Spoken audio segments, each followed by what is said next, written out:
Hey guys, my name is Anuradha. Welcome to our channel GK Guidance and Knowledge. Happy morning to all of you.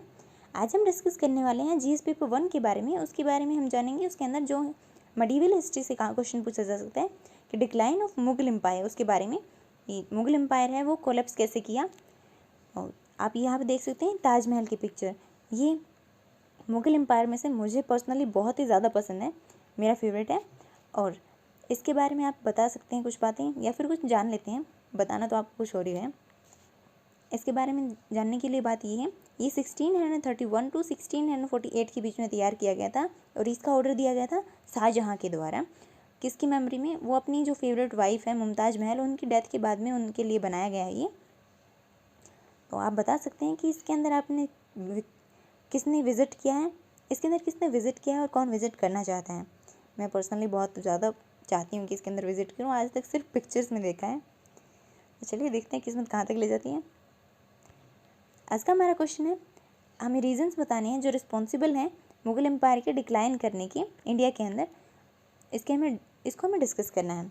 मतलब कि हमें Mughal empire की जो reasons हैं उसको बहुत ही अच्छे तरीके से डिस्कस करना है। और इसके साथ में हम इंट्रोडक्शन के साथ में शुरुआत करेंगे। मैंने मैप भी यूज़ किया है, आप मैप को भी यूज़ कर सकते हैं और बिना मैप के भी दिखा सकते हैं। कोई ये नहीं है कि कंपलसरी है मैप बनाना। अगर आपके पास टाइम है तो आप बना सकते हैं। और कंक्लूजन के साथ में एंड करेंगे।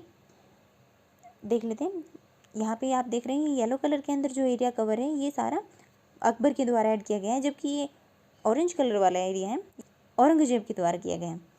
ये टोटल एरिया किसका हो गया? ये सारा मिलाकर मुगल एम्पायर है। आप देख सकते हैं कि ऑलमोस्ट पूरा इंडिया ही कवर कर रखा है इन्होंने। और आप देख लेते हैं इसका इंट्रोडक्शन। मुगल एम्पायर है इंडिया के अंदर, वो इस्टेब्लिश किया गया था बाबर के द्वारा और लगभग 2 सेंचुरीज तक उन्होंने अपनी कंट्री के ऊपर राज किया है।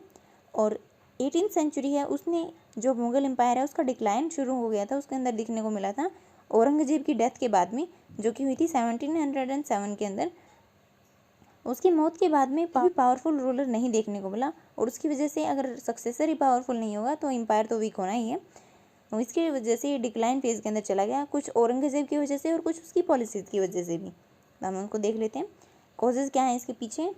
औरंगजेब की रिलीजियस पॉलिसीज़, इम्पोजिशन किया गया था उसने जजिया कर को लगा दिया था, जो कि एक धार्मिक कर है 1679 के अंदर नॉन मुस्लिम के ऊपर। फिर हिंदू के टेम्पल्स हैं उनको डिस्ट्रॉय किया था।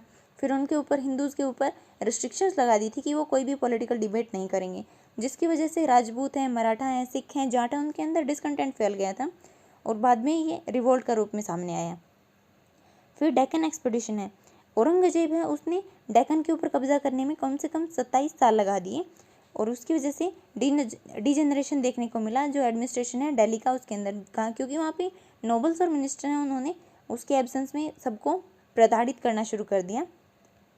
फिर एडवांसमेंट की भी कमी है, साइंटिफिक और टेक्नोलॉजिकल एडवांसमेंट नहीं की गई उसके इनके एडमिनिस्ट्रेशन में, जिसकी वजह से इम्प्रूव हो सकती थी इकॉनमी और वॉरफेयर वेपन्स को भी बनाया जा सकता था बैटल्स को जीतने के लिए।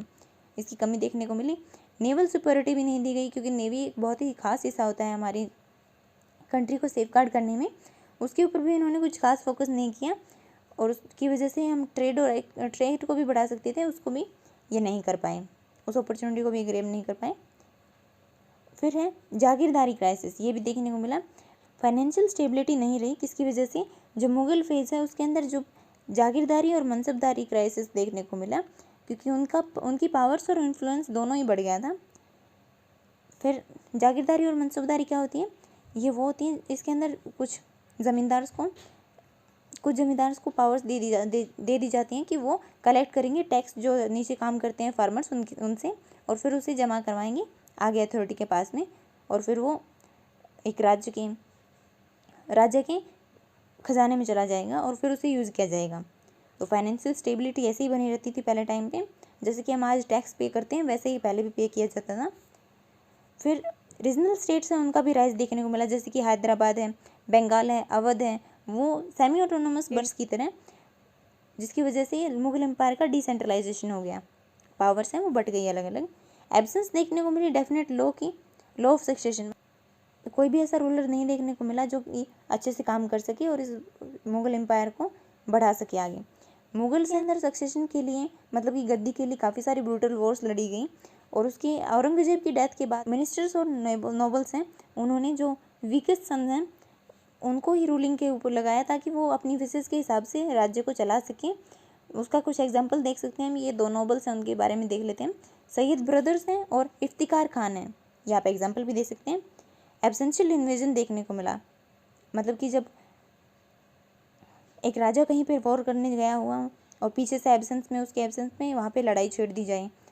इसके एग्जाम्पल है नादिर शाह और अहमद शाह अब्दाली हैं। इन्होंने काफ़ी सारी एब्सेंशियल इन्वेजन्स की, जिसके अंदर उन्होंने मुगल एम्पायर की जो प्रेस्टीज है उसको डैमेज कर दिया। नवथेरा प्लेन्स हैं वो लूटे गए बार बार और इसकी वजह से उनकी जो इकोनॉमी है वो भी डिस्टर्ब हो गई थी।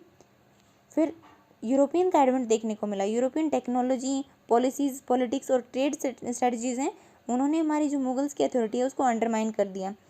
फिर कुछ अलग रीजंस हैं। सोशियो इकोनॉमिक डिक्लाइन देखने को मिला 18th सेंचुरी के अंदर। फिर एग्रेरियन क्राइसिस देखने को मिला, जिसकी वजह से रूरल इकोनॉमी है वो बर्बाद हो गई। अच्छी प्रोग्रेस नहीं देखने को मिली जो कल्चरल रिलीम है उसके अंदर। और फिर डिक्लाइन भी देखने को मिला जो हमारा जो ट्रेड और कॉमर्स था उसके अंदर। कंक्लूजन में हम क्या बता सकते हैं, यूरोपियंस की वजह से और जो नए नए स्टेट्स बन के आ रहे थे उनकी वजह से काफ़ी सारी बैटल देखने को मिली, जैसे कि 1526 के अंदर बैटल ऑफ पानीपत हुई थी। ये पहली वॉर थी। दूसरी वॉर कब हुई थी? 1556 के अंदर। और बैटल ऑफ करनाल है वो 1739 के अंदर हुई। फिर उसके बाद में बैटल ऑफ प्लासी 1757 को हुई थी। फिर बैटल ऑफ बक्सर है जो 1784 में हुई थी। लगातार नए नए स्टेट्स का फॉर्मेशन हो रहा था, जिसकी वजह से मुगल एम्पायर है वो डिक्लाइन हो गया।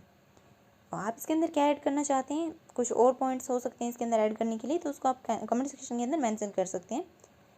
और वीडियो आपको कैसी लगी ये आप ज़रूर बताइए। So this is it for today. Thank you for listening. Don't forget to like and subscribe. Also provide suggestions to improve. Jai Hind, जय भारत।